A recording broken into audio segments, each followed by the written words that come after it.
সুখ দীর্ঘস্থায়ী হলো না পাকিস্তানের সাবেক প্রধানমন্ত্রী ইমরান খান ও তার স্ত্রী বুশরা বিবির। অবৈধ বিবাহ মামলায় জামিন পাওয়ার পরপরই আরেক নতুন মামলায় জড়িয়ে যান ইমরান বুশরা দম্পতি।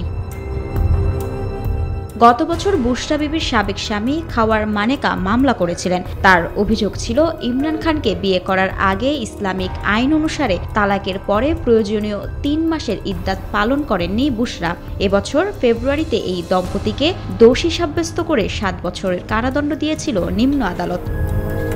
তবে গতকাল ১৩ জুলাই ইদ্দত মামলায় পিটিআইয়ের প্রতিষ্ঠাতা ইমরান ও তার স্ত্রী বুশরা বিবিকে খালাস দেন দেশটির নিম্ন আদালত। রায় ঘোষণার পর আদালতের বাইরে পিটিআইয়ের আইনজীবী, নেতাকর্মী ও সমর্থকরা আনন্দ উল্লাসে মেতে উঠলেও দীর্ঘস্থায়ী হয়নি তাদের এই আনন্দ উদযাপন।